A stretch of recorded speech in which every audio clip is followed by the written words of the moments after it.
Hello students, आज से हम लोग स्टार्ट करने वाले हैं लूसेंट मैथ बुक के सवालों का डिस्कशन। इस सेशन में मैं स्टार्ट करूंगा टिग्नोमेट्री और टिग्नोमेट्री के स्टार्ट के 15 क्वेश्चन डिस्कस करूंगा। इसी तरीके से आगे सीरीज में आपको क्या है कि लूसेंट के सभी सवालों का आपको सोल्यूशन मिलता रहेगा और इन्हीं सोल्यूशंस के साथ में मैं आपको धीरे धीरे कॉन्सेप्ट भी सिखाता जाऊंगा और छोटे छोटे तरीके भी सिखाता जाऊंगा जिससे आप सवालों को आसानी से हल कर सकते हैं। इससे आपका दो फायदा होगा, एक तो लूसेंट के जो भी सवाल हैं वो सारे सवालों के सोल्यूशन भी मालूम चल जाएंगे, प्लस उन सवालों से रिलेटेड जितने कॉन्सेप्ट हैं वो भी आपको समझ में आ जाएंगे, प्लस किसी भी सवाल को कम से कम समय में कैसे हल करना है ये भी आप हमारे सेशन में आसानी से आप सीख पाओगे। तो वीडियो को पूरा देखना और ध्यान से सारी बातों को समझने की कोशिश करना। लेक्चर के अंत में आपको मालूम चलेगा कि आपने कितनी सारी नई नई चीजें सीखी, आपने कितना भी पढ़ के रखा हो। मैं दावा करता हूं कि इस वीडियो के बाद में आपको बहुत सारी नई चीजें सीखने को जरूर मिलेंगी। ठीक है, चलिए स्टार्ट करते हैं। ये हमारा पहला सवाल है टिग्नोमेट्री का। क्या दिया हुआ है कि 3π/5 रेडियन का मान अंश में डिग्री में क्या होगा। अच्छा देखो, जनरली बच्चे इसको कैसे सॉल्व करते हैं, इस तरीके से सॉल्व करते हैं जैसे हमें मालूम होता है कि जो पाई डिग्री होता है, सॉरी पाई रेडियन होता है, अगर इसको हम लोग डिग्री में बदलते हैं तो कितना होता है, 180 डिग्री होता है। हम लोग क्या करते हैं, एक एक नियम लगाते हैं। एक एक नियम क्या कहता है कि अगर पाई का मान 180 के बराबर है तो एक का मान किसके बराबर हो जाएगा, 180/पाई के बराबर हो जाएगा। अब हमें किसका मान निकालना है, 3π/5 का मान निकालना है। तो इसका मान किसके बराबर हो जाएगा, 180/पाई और गुणे में क्या हो जाएगा, 3π/5 हो जाएगा। पाई से देखो पाई आपका कट जाएगा, 5 से भाग दे देंगे 180 में तो 5 या 15, 5 36, 36 में 3 का गुणा करेंगे, 3 6 18, 3 3 9 और 1 10, 108 डिग्री। यही हमारा क्या हो जाएगा, उत्तर हो जाएगा। लेकिन आप अगर समझो ध्यान से इस बात को, अगर हमें ये पूरा का पूरा कैलकुलेशन करना पड़े एग्जाम में, ये सारे स्टेप अगर हमें एग्जाम में लिखने पड़े तो हमें हर स्टेप को लिखने में समय लग रहा है, जबकि ये स्टेप्स क्या हैं, बहुत छोटे छोटे हैं, बहुत नॉर्मल स्टेप्स है, ये हमको आता है। तो अगर हमें इसी सवाल को बहुत जल्दी हल करना है एग्जाम में, अगर इसी सवाल को हल करना है तो कितना आपको कैलकुलेशन लिखना चाहिए। जैसे अगर हमें 3π/5 का मान निकालना है तो मैंने लिखा 3π/5 ऊपर, बटे में हमें किसका मान मालूम होता है, पाई का मान मालूम होता है तो पाई नीचे लिख दिया, और मान कितना होता है, 180 डिग्री होता है, इस तरीके से लिख दिया। पाई से पाई कट गया, 5 से भाग दे दिया, 5 या 15, 5 36, 36 में 3 का गुणा करेंगे कितना आ जाएगा, 108 डिग्री आ जाएगा। तो एग्जाम में आपको सिर्फ इतना ही कैलकुलेशन लिखना है जितना मैंने यहां पे लिखा है। अब इसको कैसे याद रखेंगे ये इंपॉर्टेंट है कि एग्जाम में अगर कोई भी कैलकुलेशन आता है तो जल्दी से, जिसमें भी एक एक नियम लगता है, एक एक नियम बोलते हैं या चेन रूल बोलते हैं, जिसमें भी एक एक नियम लगता है, चेन रूल लगता है, या कैलकुलेशन में भी अगर आपका एक एक नियम बन रहा है किसी भी सवाल के अंदर, तो कैसे याद रखोगे कि एक लाइन में आपको कैलकुलेशन करना है। देखो सीधे से ये फॉर्मूला याद रख लो और इसको दिमाग में फीड कर लो। जिसका मान निकालना है, इसको हम लोग ऊपर रखते हैं, जिसका मान निकालना है,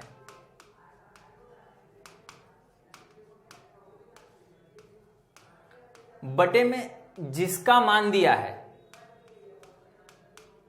या जिसका मान आपको पता है, जिसका मान दिया है या आपको पता है, बात तो एक ही है। और जिसका मान दिया है इसका एक्चुअल मान कितना है, उससे आपको क्या कर देना है, गुणा, और ये मान किसका है, इसका, जिसका भी मान आपको दिया है। तो दो चीजें मालूम होती हैं और तीसरी चीज हमको निकालनी होती है, उसी तरीके से है। ठीक, यही काम हमने यहां पे किया है। देखिए क्या किया है, हमें किसका मान निकालना है, इसका मान निकालना है, जिसका मान निकालना है इसको हम लोगों ने ऊपर रखा। अब इस सवाल में कहीं पे लिखा तो है नहीं कि पाई का मान 180 होता है, लेकिन हमको मालूम तो है ना पाई का मान 180 होता है, तो मैंने क्या बोला, जिसका मान निकालना उसको नीचे लिखा। पाई का मान हमको मालूम है पहले से, पाई का मान दिया होता है, पाई का मान 180 के बराबर होता है, तो पाई नीचे लिखा, और पाई का जो मान है उससे हमने क्या कर दिया, गुणा कर दिया। ठीक, तो ये तरीका आपको याद रखना। आप देखोगे कि जब भी हम लोग आगे सवाल कर रहे होंगे तो इसी तरीके से सारे कैलकुलेशन को लिखेंगे। तो हमारा क्या है, अब इतना सारा स्टेप बच जाएगा। अब मैं इतना सारा स्टेप नहीं लिखना होगा, हमें सिर्फ क्या है, इतना स्टेप। अगर इतना स्टेप लिखेंगे तो इतने सारे स्टेप के लिखने का हमारे पास में क्या है, समय बच जाएगा। ठीक है, चलिए अभी हमने क्या देखा कि अगर हमको रेडियन को डिग्री में बदलना है तो कैसे बदलेंगे, अगर हमको डिग्री को रेडियन में बदलना है तो कैसे बदलेंगे। यहां पे भी वही, पाई का मान 180 के बराबर होता है, या उसका उल्टा भी कह सकते हो कि जो 180 डिग्री होता है इसका मान किसके बराबर होता है, पाई रेडियन के बराबर होता है। अब हमको किस में बदलना है, रेडियन में बदलना है। इसका मान मालूम है हमें, किसका मान निकालना है, इसका मान। तो मैंने जो बात आपको बोली, जिसका मान निकालना है उसको हम लोग ऊपर रखते हैं, और जिसका मान दिया होता है उसको हम लोग नीचे रखते हैं, और जिसका मान जो एक्चुअल मान दिया होता है उससे हम लोग क्या कर देते हैं गुणा। 180 का मान है पाई के बराबर, 150 का मान निकालना, बस सीधे सीधे एक लाइन में कैलकुलेशन लिख दिया। ये 0 से 0 कट जाएगा, 3 से कट जाएगा, 3 से 6 बार जाएगा, 3 से 5 बार जाएगा, कितना उत्तर आ जाएगा 5 पाई/6। उम्मीद है कि आपको क्लियर हो गया होगा। तो रेडियन से अगर आपको डिग्री में बदलना है या डिग्री से रेडियन में बदलना है, आप बहुत आसानी से बहुत जल्दी से बदल लोगे। ठीक है, चलिए आगे बढ़ते हैं। ये तीसरा सवाल है बुक का, कह रहा है निम्नलिखित में से कौन सा संभव है। कह रहा है साइन ए का मान 7/4, कॉस ए का मान 4/7, सेक ए का मान 4/7, कॉसेक ए का मान 4/7। मान संभव का मतलब यह है कि हमको मालूम होना चाहिए कि साइन, कॉस, टैन, कॉट के मान कहां से कहां तक जाते हैं, उनकी रेंज मालूम होनी चाहिए हमको। ठीक है, तो चलिए मैं इसको पूरा आपको डिटेल में समझा देता हूं। अगर मैं बात करूं साइन थीटा और कॉस थीटा की, साइन थीटा और कॉस थीटा के मान कहां से कहां तक जाते हैं, चाहे वो साइन थीटा की बात करें चाहे वो कॉस थीटा की बात करें, तो दोनों के जो मान होते हैं वो आपके -1 से 1 तक जाते हैं। कहां से कहां तक जाते हैं, -1 से लेके 1 तक जाते हैं। कहने का मतलब क्या है कि जो भी साइन थीटा या कॉस थीटा का मान होगा, साइन थीटा या कॉस थीटा का जो भी मान होगा वो 1 से तो छोटा होगा, 1 के बराबर भी हो सकता है या -1 से बड़ा होगा, इस तरीके से भी लिख सकते हैं। -1 और 1 के हमेशा बीच में रहेगा और 1 -1 दोनों वैल्यू भी ले सकता है। ठीक है, इसी तरीके से साइन थीटा और कॉस थीटा दोनों का अगर रिवर्स की बात करेंगे तो क्या आ जाएगा, कॉसेक थीटा और सेक थीटा। अगर हम लोग इसकी बात करें तो ये हमारा क्या होता है कि जो कॉस थीटा और साइन थीटा की वैल्यू होती है इसका एंड वाला होता है, -1 और 1 होता है, लेकिन इसके अलावा जो वैल्यू होती है वो वैल्यू कॉसेक और सेक की नहीं होती। कहने का मतलब जितना भी रियल नंबर है इसमें से आपको क्या कर देना है कि 1 से 1 के बीच का जो भी वैल्यू है उसको घटा देना है। या आप इसको इस तरीके से भी कह सकते हैं कि कॉसेक थीटा और सेक थीटा का जो भी मान होता है वो या तो 1 से बड़ा होता है, कहने का मतलब 1 से लेके इनफाइनाइट तक होता है, या -1 से 1 से छोटा होता है, कहने का मतलब -इनफाइनाइट से -1 होता है। ठीक, इसी तरीके से अगर हम बात करें तो हमारा हो जाएगा टैन थीटा और कॉट थीटा। तो जो टैन थीटा का मान होता है ये भी पूरा रियल नंबर होता है, कहने का मतलब -इनफाइनाइट से +इनफाइनाइट होता है।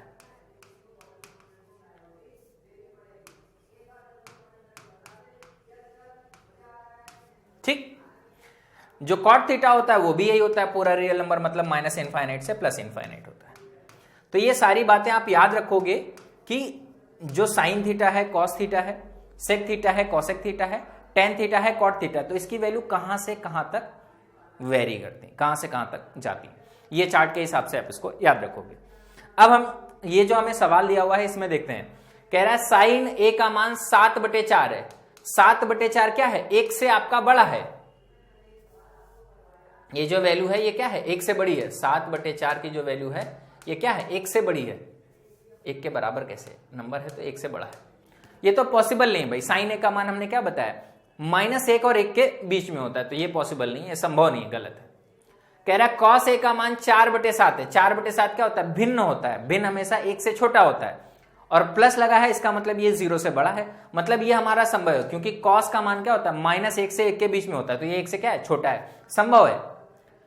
अगर सेक ए की बात करें तो ये कितना है, 4/7, भिन्न में है, 1 से छोटा है। अभी मैंने पीछे बताया कि जो सेक ए का मान होता है वो क्या होता है, सेक और कॉसेक, ये पूरा रियल नंबर होता है, लेकिन -1 से और 1 के बीच में नहीं हो सकता। ठीक, -1 से 1 के बीच में नहीं हो सकता, कहने का मतलब या तो 1 से बड़ा होगा या तो -1 से छोटा होगा। तो यहां पे क्या दिया हुआ, ये -1 से 1 के बीच में दिया हुआ, तो ये भी संभव नहीं है। इसी तरीके से कॉसेक ए की बात करेंगे तो ये भी -1 से 1 के बीच में, ये भी संभव नहीं है। तो भाई हमें 3 संभव नहीं मिले, एक ही संभव मिला, यही हमारा क्या हो जाएगा, आंसर हो जाएगा। उम्मीद है कि आपको बात क्लियर होगी। आगे बढ़ते हैं, अगले सवाल की तरफ चलते हैं। देखो अगला सवाल क्या कह रहा है। कह रहा है कॉस थीटा का अधिकतम मान क्या होगा। अब देखो अधिकतम मान के लिए यही आप जो मैंने आपको ये बताया ना, साइन थीटा और कॉस थीटा, जो अधिकतम मान होता है वो ये होता है, जो न्यूनतम मान होता है वो ये होता है, दोनों के लिए, चाहे वो साइन थीटा की बात करें चाहे वो कॉस थीटा की बात करें। अगर इसी तरीके से कॉसेक थीटा और सेक थीटा की बात करेंगे तो जो इसका अधिकतम मान होता है वो क्या होता है, इनफाइनाइट, और इसका जो मिनिमम मान होता है वो माइनस इनफाइनाइट होता है। लेकिन अगर कोई पूछे धनात्मक में मिनिमम कितना है, मिनिमम पॉजिटिव, तो मिनिमम पॉजिटिव कितना होता है 1। अगर इसमें पूछे मैक्सिमम निगेटिव कितना है, तो इसमें मैक्सिमम निगेटिव कितना होता है, -1 होता है। tan थीटा में पूरा रियल नंबर होता है, तो जो मैक्सिमम हो जाएगा इसका कितना हो जाएगा, अधिक से अधिक मान हो जाएगा प्लस इनफाइनाइट, और कम से कम जो मान हो जाएगा वो माइनस इनफाइनाइट हो जाएगा। सेम जो यहां पे रहेगा वही यहां पे भी रहेगा, ठीक है। तो cos थीटा का जो अधिकतम मान होता है वो कितना होता है, 1 होता है, बस ये आपको याद रखना है, ठीक है। cosec थीटा का न्यूनतम धनात्मक मान, अभी मैंने बताया कि cosec थीटा धनात्मक में 1 से लेके इनफाइनाइट तक जाता है, तो अगर न्यूनतम धनात्मक की बात करेगा तो कितना हो जाएगा, न्यूनतम धनात्मक 1 हो जाएगा, ठीक है। कह रहा है sec थीटा एवं cosec थीटा का अधिकतम ऋणात्मक मान क्या होगा। अब हमको ऋणात्मक में देखना है कि कहां से कहां तक जाता है, ऋणात्मक में माइनस इनफाइनाइट से -1 जाता है, तो कह रहा है कि अधिक से अधिक कितना होगा। तो अगर मैं आपसे पूछूं, बताओ बच्चा, -7 बड़ा है कि -1 बड़ा है, तो आप क्या कहोगे, 7 बड़ा है सर, माइनस का 7 बड़ा है, 1 छोटा होता है ना, हमने पढ़ रखा है भाई नंबर में 7 बड़ा होता है 1 छोटा होता है। लेकिन नहीं भाई, ठहरो, जो माइनस में अगर हम बात करेंगे तो ये हमारा छोटा होता है और ये हमारा क्या होता है, बड़ा होता है। माइनस में उल्टा चलता है, नंबर छोटा है तो पूरी संख्या क्या हो जाएगी, हमारी बड़ी हो जाएगी अगर माइनस लगा हुआ है तो, ठीक है। तो ये हमारा बड़ा होता है और ये हमारा छोटा होता है, तो ये हमारा छोटा नंबर है और ये हमारा बड़ा नंबर है। तो अगर सबसे अधिक ऋणात्मक की बात करेगा तो कितना हो जाएगा, -1 हो जाएगा, इससे बड़ा नहीं जाता, इससे बड़ा नहीं जा सकता, ठीक है। तो इसमें कभी गलती नहीं करना, पता चले आपने नन ऑफ दिस टिक कर दिया, आपको मालूम है अरे सर जी माइनस इनफाइनाइट तो बहुत बड़ा होता है, लेकिन अगर हम माइनस में लगा देंगे आगे तो ये बहुत छोटा हो गया, ठीक है। बात समझ में आ गई सभी को, चलो उत्तर हमारा क्या हो जाएगा, -1 हो जाएगा। आगे बढ़ते हैं, कह रहा है sin a प्लस कॉस ए का मान दिया हुआ x के बराबर है और sin a माइनस कॉस ए का मान दे रखा है y के बराबर है, तो पूछ रहा है कि इनमें कौन सा उत्तर सही है। अच्छा देखो, इस सवाल को हम लोग 2 से 3 तरीके से कर सकते हैं, लेकिन आपको 2 से 3 तरीके से नहीं करना है, आपको एग्जाम में एक ही तरीके से करना है और जल्दी करना है, जो भी तरीका आपके दिमाग में स्ट्राइक करे। लेकिन तरीका हमको क्या है, अभी हम लोग पढ़ रहे हैं तो हम सारा तरीका सीखेंगे, ठीक है। चलो मैं इसका एक कॉन्सेप्ट होता है, पहले वो कॉन्सेप्ट बता देता हूं, फिर हम लोग सवाल पे चलेंगे।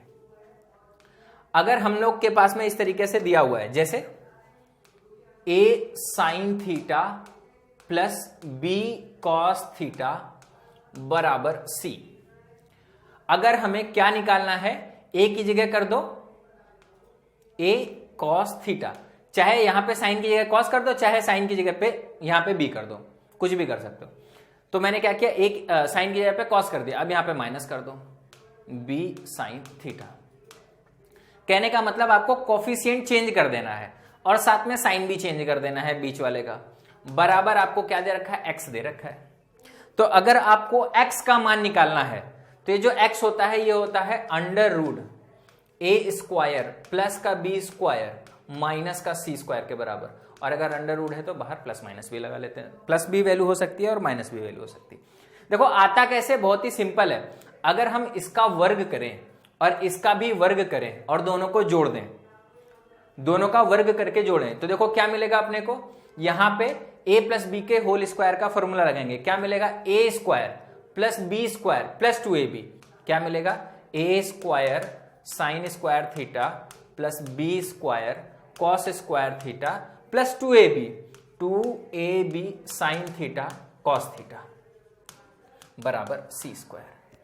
इसी तरीके से अगर हम नीचे वाले का करेंगे तो यहां पे क्या मिलेगा, a² cos² theta plus b² sin² theta minus का 2ab, क्योंकि यहां पे क्या है, a माइनस बी का होल स्क्वायर है, तो minus 2ab sin theta into cos theta बराबर क्या हो जाएगा, x² हो जाएगा। अब अगर मैं दोनों को जोड़ देता हूं तो देखो ये हमारा क्या हो जाएगा, कट जाएगा, a² कॉमन आ जाएगा, बचेगा क्या अंदर, sin² theta plus cos² theta, और sin² theta plus cos² theta कितना होता है, 1 होता है, तो यहां पे हमारा a² बच जाएगा। इसी तरीके से अगर हम यहां पे बात करेंगे, b² हमारा कॉमन आ जाएगा, अंदर क्या बचेगा, cos² theta plus sin² theta, cos² theta plus sin² theta का मान कितना होता है, 1 होता है, तो ये भी 1 हो जाएगा। यहां पे बचेगा b², यहां पे आपका बचेगा, मैं लिख देता हूं, a² ब्रैकेट में बचेगा sin² theta plus cos² theta, इसी तरीके से यहां पे बचेगा बी स्क्वायर ब्रैकेट में sine square theta plus cos square theta. थोड़ा सा जो कैलकुलेशन है वो आप अपने मन में भी कर सकते हो, कोशिश करो मन में करने का, जितना ज्यादा से ज्यादा कैलकुलेशन आप मन में करोगे उतना ही आपको फायदा मिलेगा। बराबर सी स्क्वायर प्लस एक्स स्क्वायर। अब देखो ये sine square theta plus cos square theta 1 हो जाएगा, आइडेंटिटी होती है। Sine square theta plus cos square theta बराबर क्या हो जाएगा 1, आइडेंटिटी होती है भाई। आइडेंटिटी तो मालूम है ना, sine square theta plus cos square theta बराबर 1 होता है। दूसरा होता है सेक स्क्वायर थीटा माइनस का टेन स्क्वायर थीटा बराबर 1 होता है। तीसरा क्या होता है कॉसेक स्क्वायर थीटा माइनस का कॉट स्क्वायर थीटा बराबर 3 आइडेंटिटी होती है जो आपको याद रखनी होती है। इसका मान 1 हो जाएगा। तो देखो क्या बचेगा ए स्क्वायर प्लस का बी स्क्वायर बराबर का सी स्क्वायर प्लस एक्स स्क्वायर। अगर यहां से एक्स स्क्वायर की वैल्यू निकालोगे तो सी उधर माइनस में चला जाएगा, और फिर अगर एक्स की वैल्यू निकालोगे तो क्या हो जाएगा वर्गमूल ले लोगे, क्या बचेगा यही बचेगा A square plus B square minus C square. आप इसको दोनों तरीके से याद रख सकते हो, ऐसे भी याद रख सकते हो और आप ऐसे भी याद रख सकते हो। ठीक है, ठीक है, बात क्लियर होगी। अब जो ये सवाल दिया हुआ इस सवाल को करते हैं। अब यहां साइन ए के पहले कुछ नहीं लिखा हुआ, तो जहां कुछ नहीं लिखा होता वहां क्या लिखा होता 1। कॉस ए के पहले कुछ नहीं लिखा है 1 लिखा हुआ है। साइन ए प्लस कॉस ए, और यहां पे क्या हो गया साइन ए माइनस कॉस ए। अब भाई 1 को इधर करो 1 को इधर करो तो कोई फर्क तो पड़ेगा नहीं, बीच में साइन क्या हो गया चेंज हो गया। अब यहाँ पे क्या लिखा हुआ है x लिखा हुआ है, और यहाँ पे क्या लिखा हुआ है y लिखा हुआ है। तो कह रहा है x और y में क्या रिलेशन है, तो मैंने आपको क्या बताया x और y में रिलेशन है दो तरीके से। चाहे अगर आपको y निकालना है तो y बराबर हो जाएगा अंडर रूट 1 का स्क्वायर प्लस 1 का स्क्वायर माइनस x का स्क्वायर, चाहे आप ये इस तरीके से लिख दो। दूसरा जो मैंने बताया था भाई इधर जो भी नंबर है ए स्क्वायर प्लस बी स्क्वायर, मैंने क्या बताया था ए स्क्वायर प्लस बी स्क्वायर बराबर आएगा सी स्क्वायर प्लस एक्स स्क्वायर, तो इस तरीके से भी कर लो। यहां पे जो भी गुणांक है एक है 1 का स्क्वायर, फिर उसके बगल में जो भी गुणांक है 1 का स्क्वायर बराबर जो इधर दाएं तरफ दिया हुआ ये हो जाएगा एक्स स्क्वायर और ये क्या हो जाएगा वाई स्क्वायर। तो 1 का स्क्वायर 1, 1 का स्क्वायर 1, तो यहां से क्या आ जाएगा एक्स स्क्वायर प्लस का वाई स्क्वायर बराबर 2, और ये हमारा क्या हो जाएगा उत्तर, आंसर हमारा क्या हो जाएगा। क्लियर, बात समझ में आ गई सभी को। और आगे बढ़ते हैं, इसको याद रख लो एकदम अच्छे से, इसको याद कर लो, एग्जाम में बहुत सारे सवाल इस पे पूछे जाते हैं। अब देखो ये दिया हुआ है tan 1 degree, tan 2 degree, tan 3 degree, tan 4 degree से लेके tan 89 डिग्री, और सब आपस में क्या है गुणे में है, इनका हमको मान बताना है। इसके लिए आपको बस सिंपल सा एक कॉन्सेप्ट याद रखना है। अगर ये कॉन्सेप्ट याद है तो ये सवाल बहुत आसान है। जैसे अगर मैं दो कोण की बात कर रहा हूं ए और बी, और दोनों का सम कितना दिया हुआ है 90 डिग्री, ए और बी का सम 90 डिग्री है, तो कॉन्सेप्ट क्या कहता है कि tan A into tan B बराबर होता है 1। इसी तरीके से चाहे tan की बात करें तो कॉट में भी लिख सकते हैं, cot A into cot B बराबर होता है 1। आता कैसे, बहुत ही सिंपल है। अगर मैं बात करता हूं, अगर मैं B को निकालूं तो B हमारा कितना हो जाएगा 90 माइनस का A। ठीक, मैंने क्या बोला tan A को tan A रहने दो, और अगर tan B की बात करते हैं तो tan B को क्या लिख सकते हैं 90 minus A। tan 90 minus A किसके बराबर होता है cot A के बराबर होता है, तो tan A into cot A आ गया। cot A को क्या लिख सकते हैं, cot A होता है 1 अपॉन tan A, तो tan A लिख दिया। अब देखो ये कट के क्या आ जाएगा 1 आ जाएगा, यही तो लिखा हुआ है ना। इसी तरीके से अगर इसको भी सिंप्लीफाई करोगे तो ये भी क्या हो जाएगा 1 हो जाएगा। तो आप सीधे सीधे अब रिजल्ट याद रखो, आपको बार बार करने की जरूरत नहीं, आप सीधे सीधे रिजल्ट याद रखो कि जब A और B का सम 90 डिग्री है तो tan A into tan B 1 होता है। बार बार इसको चेंज नहीं करोगे, एक बार इसको याद कर लो। आप सवाल एग्जाम में जब भी सवाल आएगा तो आप डायरेक्ट अप्लाई करो। A प्लस बी 90 डिग्री है तो tan A into tan B बराबर 1, cot A into cot B, cos नहीं है यहाँ पे, cot A into cot B बराबर 1। अब देखो यहां पे 1 डिग्री है, यहां पे 89 डिग्री है, एक और 89 को जोड़ोगे कितना मिलेगा 1 मिलेगा। इसी तरीके से यहां 89 है, इसके पहले क्या रहा होगा 88, भाई 1 डिग्री बढ़ रहा है 1 2 3 4, तो 89 के पहले 88, उसके पहले क्या रहा होगा 87, तो 88 को 2 के साथ मिलाओ, 87 को 3 के साथ मिलाओ, और ये सारे नंबर आपस में क्या है गुणे में है। तो भाई अगर A into B into C into D लिखा हुआ है तो इसका मतलब भाई इसको हम इसके साथ भी तो लिख सकते हैं, A इंटू डी भी लिख सकते हैं, और इसको इसके साथ लिख सकते हैं B इंटू सी लिख सकते हैं, कोई दिक्कत तो है नहीं। दोनों का मान क्या आता है सेम। जैसे अगर मैं बात करूं 2 गुणे 3 गुणे 4 करना है तो 4 3 12 दूना 24, या अगर मैं इसको इधर पहले कर लूं 2 गुणे 4 गुणे 3 तो भी तो बात वही है ना, 4 दूना 8, 8 3 कितना आ जाएगा 24 आ जाएगा। तो क्रम बदलने से हमारे गुणे के मान पे कोई भी फर्क नहीं पड़ता है। ठीक, आपको बस ये देखना है पेयर मिलाना है। अगर गुणे में लिखे हैं तो आपको क्या मिलाना है, पेयर मिलाना है, चाहे वो यहां लिखा हो चाहे कहीं पे भी लिखा हो। तो 1 डिग्री यहां है, 89 डिग्री यहां है, दोनों मिलकर कितना हो गया 1, और 1 का किसी भी नंबर में गुणा करोगे कोई फर्क पड़ेगा नहीं।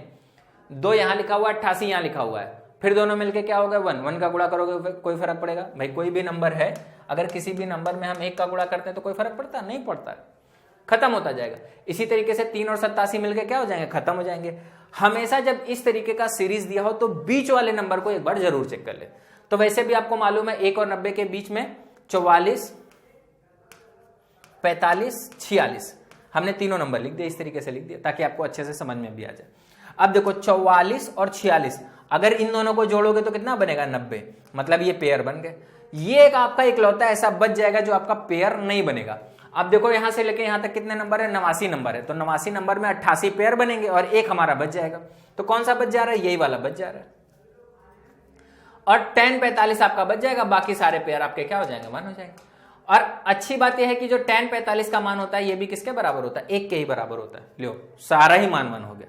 और 1 को चाहे जितनी बार गुणा करो उत्तर में हमारे कोई भी फर्क नहीं पड़ेगा। 1 में 1 का गुणा करोगे उत्तर क्या मिलेगा, 1 मिलेगा। ठीक है, तो इसका आंसर क्या आ जाएगा, 1 आ जाएगा। चलो आगे बढ़ते हैं। cos theta plus sec theta का मान दे रखा है 2, पूछा जा रहा है cos की power n theta plus sec की पावर n थीटा का मान, और हमारे उत्तर में कहीं पे भी n नहीं आ रहा है। तो n नहीं आ रहा है तो n को आप कुछ भी ले लो, n को आप 1 ले लो, n को आप 2 ले लो, n को आप 3 ले लो, कुछ भी ले लो। जैसे अगर n को 1 ले लेंगे तो क्या हो जाएगा, cos theta plus sec theta, और इसका मान क्या है 2 के बराबर है, तो उत्तर हमारा क्या हो गया, 2 हो गया। ऐसे भी सोच सकते हो भाई। देखो सवाल में n दिया हुआ है और n का कोई भी मान नहीं है, और उत्तर में हमारे कहीं पे भी n नहीं आ रहा है। कहने का मतलब n का कुछ भी मान हो हमारे उत्तर में कोई भी फर्क नहीं पड़ेगा। पहले आप n का मान 0 रख के उत्तर निकाल लो। भाई n का मान 0 रखेंगे, cos की पावर 0 1, sec की पावर 0 1, 1 + 1 बराबर कितना हो गया 2। 1 रख के दिखाई दिया, उत्तर कितना आ रहा है, n का मान अगर 1 रखेंगे तो cos theta plus sec theta, सवाल में ऑलरेडी दे रखा है कि इसका मान किसके बराबर है 2। cos square theta plus sec square theta दिया जाएगा तो हमें कैलकुलेट करना पड़ेगा, लेकिन हम वहां तक नहीं जाएंगे। हमने आपको एक तरीका ये बता दिया कि n का मान रख के कर सकते हैं, बट एक दूसरा तरीका है जो इस सवाल में भी लगेगा और दूसरे सवालों में भी लगेगा। अच्छा देखो, हम लोग अलजेब्रा में एक बहुत ही सिंपल सा इक्वेशन या एक्सप्रेशन पढ़ते हैं, क्या, x + 1/x। ठीक, अगर इसका मान 2 दिया हुआ है, इसी तरीके से अगर x + 1/x का मान क्या दिया हुआ है, -2। अगर x + 1/x का मान 2 दे के रखा है तो हमेशा याद रखो, ये फैक्ट है, ये गलत होएगा ही नहीं। क्या होगा, अगर x + 1/x का मान 2 दे रखा है तो x का सिर्फ एक ही मान संभव है, वो है 1। इसके अलावा कोई मान आएगा ही नहीं। क्यों, क्योंकि जो x + 1/x का मान होता है या तो 2 से बड़ा होता है, या x + 1/x का मान जो है वो -2 या उससे हमेशा छोटा होता है। कहने का मतलब है -2 और 2 के बीच में होता ही नहीं इसका मान। -2 और 2 हो सकता है लेकिन इसके बीच में नहीं होता। इसी तरीके से अगर x + 1/x का मान -2 रखा है तो ये तभी और तभी संभव है जब x का मान क्या आ जाएगा, -1। बस ये कंडीशन आपको याद रखनी है। इस पे एग्जाम में बहुत सारे सवाल पूछे जाते हैं। ठीक, तो यहां पे भी यूज होगा और यहां ट्रिग्नोमेट्री में भी यूज होगा। अब देखो ये बन कैसे रहा है, यहां पे दिया हुआ है cos theta plus sec theta. sec theta क्या होता है, 1/cos थीटा होता है, बराबर दे रखा है 2। x + 1/x, x की जगह पे कुछ भी हो, एक नंबर यहां पे दिया हुआ है और वही नंबर 1 में लिखा हुआ है। यहां पे x की जगह y कर दो, y + 1/y कर दो। इसका भी मान अगर 2 दिया हुआ है, इसका मतलब क्या है, y का मान 1 है। अगर यहीं पर मैं कह दूं कि n + 1/n, इसका मान 2 के बराबर है, तो इसका भी मतलब क्या है कि n का मान कितना आएगा, 1 आएगा। अब यहां पे cos थीटा है प्लस 1/cos थीटा है, इसका मतलब यह है कि जो cos थीटा का मान कितना आएगा, 1 के बराबर आएगा। अगर cos थीटा 1 है तो भाई sec थीटा का भी मान 1 आएगा। और यहां पे अब रख दो, 1 की पावर कितनी भी करोगे कितना मिलेगा, 1। 1 की पावर कितनी भी करोगे कितना मिलेगा, 1। 1 और 1 को जोड़ दोगे कितना मिल जाएगा, 2। और ये हमारा हो जाएगा, आंसर हो जाएगा।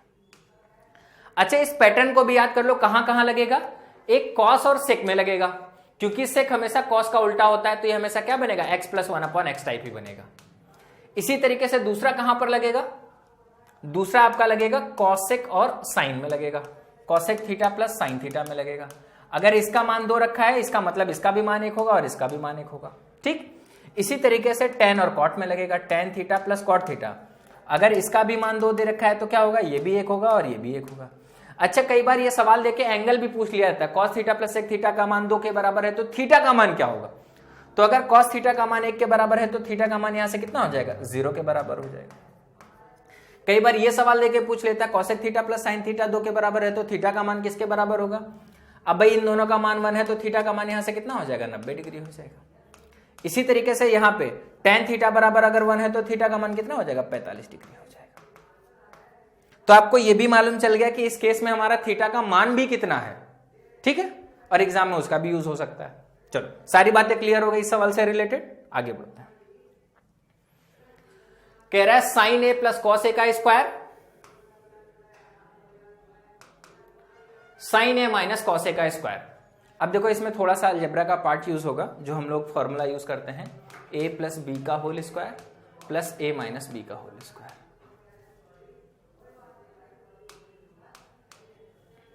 दो केस बनते हैं, या तो इनको जोड़ के लिखते हैं या तो इनको घटा के लिखते हैं। इस केस में जो वैल्यू बनती है वो बनती है 2 टाइम्स ए स्क्वायर प्लस बी स्क्वायर, और इस केस में जो वैल्यू बनती है वो बनती है 4ab। भाई बहुत ही सिंपल सी बात है, अगर मैं इसका स्क्वायर लिखूं तो a प्लस बी का स्क्वायर होता है a स्क्वायर प्लस का b स्क्वायर प्लस का 2ab। अगर मैं इसकी बात करूंगा a माइनस बी का होल स्क्वायर करूंगा तो a स्क्वायर प्लस का b स्क्वायर माइनस का 2ab। अब देखो अगर मैं इन दोनों को जोड़ूंगा, क्या करूंगा, जोड़ूंगा तो भाई ये वाला टर्म कट जाएगा, क्या बचेगा, 2a square plus b square. अगर मैं इन दोनों को क्या करूंगा, घटाऊंगा, तो अगर इन दोनों को घटाऊंगा तो ये और ये कट जाएगा और ये माइनस की जगह प्लस हो जाएगा तो क्या हो जाएगा, 4ab हो जाएगा। तो घटाने में 4ab होता है और जोड़ने में क्या होता है, 2 times a square plus b square हो जाता है। तो यहाँ पे क्या है, a प्लस बी का होल स्क्वायर है, a माइनस बी का होल स्क्वायर है, और दोनों को क्या कर रहे हैं, जोड़ रहे हैं। तो क्या मिल जाएगा, 2 times a square plus b square, 2 times sine square a plus का क्या मिल जाएगा, कॉस स्क्वायर a। और ये हमारा आइडेंटिटी होता है, sine square theta plus cos square theta किसके बराबर होता है, 1 के बराबर। तो ये हमारा मान किसके बराबर हो जाएगा, 2 गुणे 1 मतलब 2 के बराबर। बोलो बात क्लियर हो गई, समझ में आ गया सभी को। ठीक है, चलिए आगे अगले सवाल की तरफ चलते हैं। क्या कह रहा है, अंडर रूट के अंदर है 1 प्लस साइन ए, अपॉन में अंडर रूट के अंदर है 1 माइनस साइन ए, और पूछ रहा है कि इसका मान किसके बराबर होगा। अच्छा देखो, इस पैटर्न पे कई सारे सवाल बनते हैं। एक तो ये सवाल है, इसी तरीके से और भी सवाल बुक में दिए हुए, मैं सारे क्वेश्चन एक साथ दिखा देता हूं। अगला सवाल ये है 1 minus cos A upon 1 plus cos A. उसके अगला सवाल ये है 1 plus cos theta upon 1 minus cos theta. और उसके आगे सवाल ये है sec theta plus tan theta upon sec theta minus tan theta. उसके आगे सवाल है sine theta upon 1 plus cos theta. देखने में तो ये सब अलग अलग लग रहे हैं, लेकिन ये सारे के सारे जो सवाल है ना, ये से एक ही पैटर्न के सवाल है। अभी मैं आपको सिखाता हूं कि इस तरीके का अगर कोई भी सवाल आए तो आपको किस तरीके से कैलकुलेशन करना है।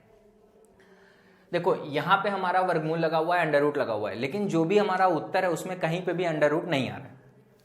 तो सबसे पहले आपके दिमाग में यह आना चाहिए कि भाई हमको इस अंडर रूट को खत्म करना है। अब इस अंडर रूट को खत्म करने के लिए आपको दोनों के बारे में एक साथ में नहीं सोचना है, चाहे आप ऊपर वाले के बारे में सोचो चाहे नीचे वाले के बारे में, सिर्फ एक के बारे में सोचो। हमेशा ऊपर वाले के बारे में सोचना है, हमें ऊपर वाले के बारे में ध्यान रखना है कि हमें क्या करना है, ऊपर वाले को वर्गमूल से बाहर निकालना। अब हम ऊपर वाले को वर्गमूल से बाहर कैसे निकालेंगे, भाई अगर अंडर रूट के अंदर x है तो मैं क्या करूंगा, एक x का और गुणा कर दूंगा तो ये x स्क्वायर हो जाएगा और वर्गमूल के बाहर आ जाएगा, कितना हो जाएगा, x हो जाएगा। ये चीज आपको बस दिमाग में बना के रखनी। कहने का मतलब हमें क्या करना है, 1 प्लस साइन ए का गुणा करना है, कहां पर, ऊपर। और अगर हम ऊपर गुणा करेंगे तो उसी चीज का हमको नीचे भी गुणा करना पड़ता है। मतलब जिस नंबर से हम अंश में गुणा करेंगे उसी नंबर से हमको हर में भी गुणा करना पड़ेगा। तो चलो भाई करके स्टार्ट करते हैं, देखते हैं क्या बनता है।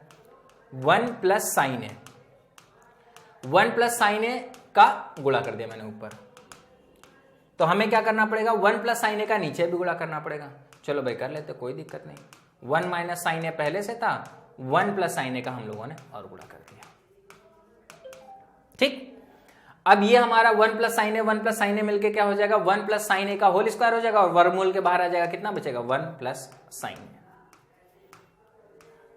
मैं अभी लिख देता हूं, स्क्वायर ही बचेगा और इसको वर्गमूल के अंदर लिख देता हूं इस तरीके से। अब अगर नीचे की बात करूं तो देखो a minus B, a plus B, और आपको फॉर्मूला याद होना चाहिए a माइनस बी, और अगर इसका गुणा करते हैं a प्लस बी के साथ तो हमको मिलता है a square minus B square. अगर आपको इस तरीके से लिखा है a प्लस बी एक ब्रैकेट में और दूसरे ब्रैकेट में लिखा हुआ a माइनस बी, तो इसका जो मतलब होता है ये a square minus B square होता है। ये भी सर्वसम का होती है अलजेब्रा में। या अगर ये लिखा है तो इसका मतलब होता है a प्लस बी और a माइनस बी। ठीक, अब देखो यहां पे वही है a minus B a plus B क्या हो जाएगा a square minus B square, तो एक का स्क्वायर करोगे एक आ जाएगा और बी स्क्वायर का मतलब साइन स्क्वायर हो जाएगा। हम लोगों ने एक सर्वसम का आइडेंटिटी पढ़ रखी है, क्या होता है sine square theta plus cos square theta बराबर 1। जैसे यहां पे साइन स्क्वायर है तो अगर मैं इसको इस तरफ लेकर जाता हूं तो देखो क्या हो जाएगा कॉस स्क्वायर थीटा बराबर 1 माइनस साइन स्क्वायर थीटा। कहने का मतलब यह है कि 1 माइनस साइन स्क्वायर थीटा किसके बराबर होता है कॉस स्क्वायर थीटा के बराबर होता है। तो ये जो 1 माइनस साइन स्क्वायर है इसको हम लोग किसके बराबर लिख सकते हैं कॉस स्क्वायर ए के बराबर। अब हम वर्गमूल भी हटा देते हैं, अगर वर्गमूल हटाएंगे तो ऊपर क्या मिलेगा 1 प्लस साइन ए, और ये जो मान है सिर्फ इतना, ये हमारा क्या है कॉस स्क्वायर ए के बराबर है। और अब इसका भी अगर वर्गमूल लेंगे तो स्क्वायर हट जाएगा, कितना बचेगा कॉस ए बचेगा। तो 1 plus sign A upon cos A, अब कॉस ए का भाग दे दो तो 1 upon cos A, 1 upon cos A किसके बराबर हो जाएगा सेक ए के बराबर हो जाएगा। Sign A upon cos A किसके बराबर हो जाएगा टेन ए के बराबर हो जाएगा। तो जो इसका उत्तर है वो किसके बराबर आ जाएगा सेक ए प्लस टेन ए के बराबर आ जाएगा। देख लो कहां पे दिया हुआ है, पहले ऑप्शन में दिया हुआ सेक ए प्लस टेन। तरीका आपको बस याद रखना है, क्या करना है जो ऊपर वाला है इसको हमको हटाना है, वर्गमूल से बाहर निकालना है, ये दिमाग में रखना है और बाकी सब अपने आप सॉल्व हो जाएगा। आपको सॉल्व करने की जरूरत नहीं पड़ेगी, सब अपने आप सिंप्लीफाई हो जाएगा। ठीक है, कोई भी सवाल ऐसा नहीं होता जो कठिन होता जाए, हमेशा वो सॉल्व होता जाता है। अगर आप एक स्टेप जो आपको दिख रहा है अगर आप वो लगाओगे तो बाकी सब अपने आप हल होता जाता है। ठीक, अब जैसे यहां पे फिर से वही करो, ऊपर वाले को हल करो, तो मैं क्या करूंगा 1 माइनस कॉस ए का ऊपर नीचे गुणा करूंगा। अब मैं डायरेक्ट लिख रहा हूं 1 माइनस कॉस ए का अगर मैं ऊपर नीचे गुणा करूंगा तो ऊपर 2 बार हो जाएगा स्क्वायर बन जाएगा। नीचे अगर यहाँ पे सॉरी 1 माइनस कॉस ए का गुणा किया तो 1 प्लस कॉस ए पहले से था, 1 माइनस कॉस ए का और गुणा करेंगे तो अब a plus B A minus B फिर से वही बनेगा A square minus B square. अब इस केस में क्या बनेगा 1 माइनस कॉस स्क्वायर ए, फिर से वही cos square theta plus sine square theta बराबर होता है 1। अब हमें क्या है कॉस स्क्वायर को 1 के साथ ले जाना है, तो जो साइन स्क्वायर थीटा बराबर हो जाएगा 1 माइनस कॉस स्क्वायर थीटा के। कहने का मतलब 1 माइनस कॉस स्क्वायर है ये किसके बराबर आ जाएगा साइन स्क्वायर ए के बराबर आ जाएगा। अब ऊपर भी स्क्वायर है नीचे भी स्क्वायर है, अगर वर्गमूल लेंगे तो क्या बचेगा 1 माइनस का कॉस ए अपॉन में क्या बचेगा साइन ए। अब हमें क्या करना है साइन ए से अगर 1 में भाग दे दोगे तो क्या बचेगा कॉस ए के बचेगा, और कॉस ए से साइन ए में भाग दे दोगे तो क्या बचेगा कॉट ए बचेगा। कॉस ए अपॉन साइन ए किसके बराबर होता है कॉट ए के बराबर होता है। भाई ये चीजें मालूम होनी चाहिए कि साइन ए अपॉन में जो कॉस ए होता है ये आपके टेन ए के बराबर होता है, और कॉस ए अपॉन में साइन ए किसके बराबर होता है कॉट ए के बराबर होता है। ठीक है, समझ में आ गया। अगले सवाल की तरफ चलते हैं। अगला सवाल देखो क्या दिया हुआ है। फिर अब इसको पलट दिया 1 plus cos theta upon 1 minus cos theta देते हैं, हमें कोई फर्क नहीं पड़ता, हमें क्या करना है फिर से भाई ऊपर वाले को हटाना है। तो ऊपर अब सीधे सीधे डायरेक्ट हम लोग लिखते हैं 1 प्लस कॉस थीटा बचेगा ऊपर। भाई ऊपर वाले का बार बार क्या हो जा रहा है सॉल्व हो जा रहा है, बाहर वही आ जा रहा है। यहां पे लिख लो 1 माइनस कॉस थीटा है 1 प्लस कॉस थीटा का गुणा करेंगे। अब यहां पे कॉस है तो हमेशा याद रखो अगर साइन होता है तो कॉस बनता है, कॉस होता है तो साइन बनता है। भाई देखो पहले में नीचे क्या था साइन था, तो अंत में हमारे पास में बाहर क्या आया कॉस आया। दूसरे वाले सवाल में हमारे पास में क्या था कॉस था, तो अंत में बाहर हमारे पास में क्या आ गया साइन ए आ गया। अब यहां पे भी देखो नीचे हमारे पास में क्या है कॉस है, तो अंत में हमारे पास बाहर क्या आ जाएगा साइन थीटा आ जाएगा। अब डायरेक्टली आप एक ही लाइन में इसका उत्तर लिख सकते हो, आपको कई सारे लाइन लगाने की जरूरत नहीं पड़ेगी। क्या करना है 1 plus cos theta upon 1 minus cos theta, तो ऊपर हमारा 1 प्लस कॉस थीटा बन जाएगा, नीचे हमारा क्या है कॉस थीटा को चेंज कर दिया हमारा क्या बन जाएगा साइन थीटा बन जाएगा। अब भाग दे दो, भाग दे दोगे 1 में साइन थीटा का भाग दे दोगे तो हो जाएगा सेक थीटा प्लस ये क्या हो जाएगा सॉरी साइन का भाग दोगे तो 1 अपॉन साइन थीटा किसके बराबर होता है कॉसेक थीटा के बराबर। Cos theta upon sine theta किसके बराबर होता है कॉट थीटा के बराबर, तो cosec theta plus cot theta आ जाएगा। आंसर हमारा इसका क्या हो जाएगा ये ऑप्शन। ठीक है, और अगले सवाल की तरफ चलते हैं। अब देखो यहां पे sec theta plus tan theta है और यहाँ पे sec theta minus tan theta. तो फिर से वही करेंगे, हमें क्या करना है, ऊपर वाले को बाहर निकालना है। तो हमें क्या करना पड़ेगा, यहीं पे मैं लिख देता हूं सेक थीटा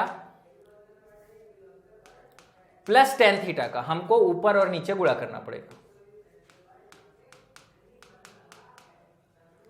अब ऊपर आपका हो जाएगा sec theta plus tan theta का होल स्क्वायर, और जब बाहर निकालोगे तो क्या बचेगा, आपका ऊपर बचेगा sec theta plus tan theta,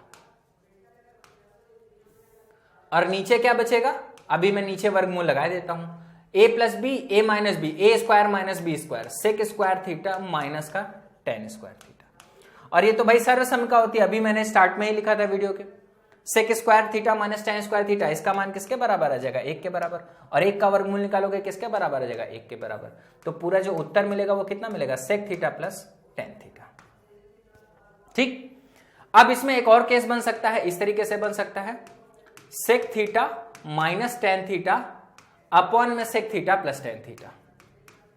तो इस केस में याद रखोगे, अगर ये केस है तो जो ऊपर वैल्यू है वही आंसर है। इस केस में क्या है, इस केस में भी जो ऊपर वैल्यू है वही आंसर है। आपका उत्तर क्या आएगा, सेक थीटा माइनस का टेन थीटा। क्यों भाई, ऊपर वाला यही चीज बाहर आता है और नीचे जो बाहर आएगा वो कितना बाहर आएगा, 1। सेक थीटा और टेन थीटा के केस में, या इसी की जगह पे इस तरीके से और भी पूछा जा सकता था, cosec theta minus cot theta upon में cosec theta plus cot theta. इस केस में भी दोनों में आपको सेम ही चीज याद रखनी है। इस केस में जो ऊपर लिखा है वही आंसर है। अगर ये ऊपर ये नीचे लिखा है तो जो ऊपर लिखा है वही उत्तर है। सीधे सीधे ट्रिक याद कर लो, सेक थीटा टेन थीटा अगर ऊपर नीचे दिए हुए हैं तो जो ऊपर लिखा है वही आंसर है। सोचने की जरूरत नहीं, ऊपर दिखा जो आंसर दिखा टिक करके आगे बढ़ जाएंगे। ठीक है, चलो अब देखो ये एक सवाल है, sine theta upon 1 plus cos theta, और इसका मान हमको इस तरीके से बताना है। एक तरीके से ये हमको भिन्न में दे रखा है और इसको हमको नॉर्मल सीधी लाइन में लिखना है, मतलब एक तरीके से रेशनलाइजेशन करना है। और रेशनलाइजेशन में हमेशा हम लोग क्या करते हैं, कॉन्जुगेट का ऊपर नीचे गुणा करते हैं। तो भाई कॉन्जुगेट इसका 1 minus cos theta, 1 minus cos theta.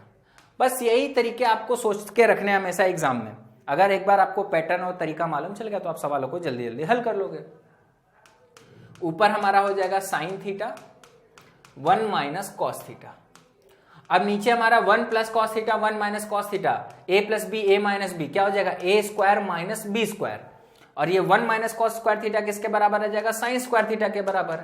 Sign theta 1 minus cos theta upon में क्या हो जाएगा, साइन स्क्वायर थीटा। अब देखो एक साइन थीटा यहां, एक साइन थीटा यहां पे कट जाएगा, नीचे कितना बचेगा, सिर्फ और सिर्फ साइन थीटा। तो 1 अपॉन में साइन थीटा कितना हो जाएगा, कॉसेक थीटा, और कॉस थीटा अपॉन में साइन थीटा कितना हो जाएगा, कॉट थीटा हो जाएगा। तो आप देख रहे थे सारे सवाल का पैटर्न एक ही था और सब सवाल को रेशनलाइज करके ही हल करना था। लेकिन अंडर रूट वाले सवालों में आप सीधे सीधे तरीका याद रखना। मैं फिर से एक बार बता देता हूं, आपको क्या करना है, ये जो वैल्यू ऊपर है इसको सीधे सीधे उतार देना है। इसको सॉल्व करने का तरीका 1 प्लस साइन है, सीधे सीधे लिख दिया, और नीचे जो लिखा है अगर साइन लिखा है तो इसको कॉस कर दिया। अब इतना आपको हल करना है, बस इतना आपको क्या कर लेना है, हल कर लेना है। इसी तरीके से अगर यहां पे देखो, ऊपर का जो भी चीज है वो सीधे सीधे लिख दिया, ऊपर का जो भी चीज है वो सीधे सीधे लिख दिया, 1 माइनस कॉस है, और नीचे अगर कॉस है तो साइन में लिख दिया, साइन है। इसको बस हल कर लेना है। ठीक है, इस केस में भी जो ऊपर लिखा है उसको सीधे सीधे लिख दिया, जो नीचे लिखा है कॉस लिखा है तो इसको साइन में लिख दिया, बस हो गया, शॉर्टकट बन गया। सारे सवाल आप फटाक से कर लोगे। तो उम्मीद करता हूं कि ये जो लेक्चर हम लोगों ने लिया है इसमें जितने भी सवाल मैंने डिस्कस किए हैं वो सारे सवाल भी समझ में आ गए होंगे, और इन सवालों के जो मैंने छोटे छोटे तरीके बताए, किसी भी सवाल को जल्दी से कैसे करेंगे, वो तरीके आपको याद रखने हैं। जितना आप वैल्यू याद रखोगे उतना ही आपके एग्जाम में समय आपको कम लगेगा। ठीक है, तो इस वीडियो को इतना ही रखते हैं। अगर वीडियो पसंद आया है तो लाइक करिएगा, दोस्तों के साथ में शेयर करिएगा, और चैनल को सब्सक्राइब कर लीजिए। अगर आपको इसी तरीके की वीडियो कंटिन्यू चाहिए तो आप चैनल को सब्सक्राइब कर लीजिए, और कमेंट सेक्शन में बताइए कि ये वीडियो आपको कैसा लगा। और अगर आपके पास में कोई और सजेशन है तो वो भी आप कमेंट बॉक्स में डाल सकते हैं, उस पर भी मैं सोचूंगा और विचार विमर्श करूंगा कि उस पर हम लोग क्या कर सकते हैं। ठीक है, तो चलिए बाय बाय, गुड नाइट, सबा खैर, जय हिंद।